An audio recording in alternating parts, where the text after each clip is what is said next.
The first thing that entered my mind was that I was worried my children would lose a mother. I had lost my mother. I lost my father when I was young, and I know what that means. And so that's just was what was all consuming.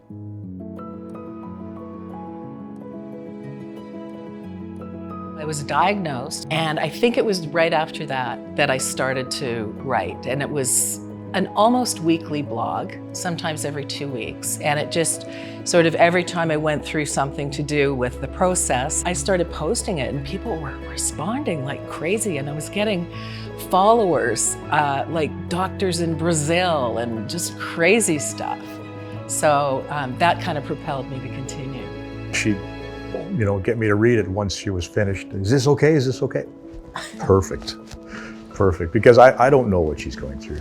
There's no words to describe, feelings, right? But I guess that's the best way that I could totally understand what she was going through, I actually just turned my back on the whole thing for several years because I didn't want to be that woman with cancer, the cancer woman. That's my identity.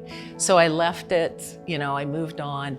And then my friend, who is a journalist, she said, whatever happened to that blog, you have to put it together into a book. It would help so many people. And so that's when it started. Through the process of writing the book, I took everything to the editor. Here's all the blog stuff. So clearly you don't have anything to do. We're just gonna bind it and publish it, right? And she said, it's really interesting.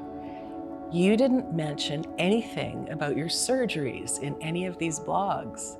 So it was a situation where I came to understand that I was not addressing the whole situation, right? And so when I put this together, I thought, this is going to be really great for someone who's going through it. She always had me to talk to and to cry on my shoulder when she was, frustrated, and she, couldn't go on anymore, but yet we rallied and we did it. So I think what the book did was it actually opened up to everybody else. I think that a lot of people notice about the book that it's written in real time.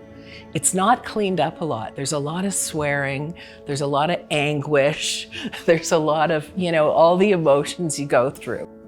You don't lose your sense of humor or your sense of irony or the absurdity of life when you go through something traumatic. And I think that's been something that people have really responded to.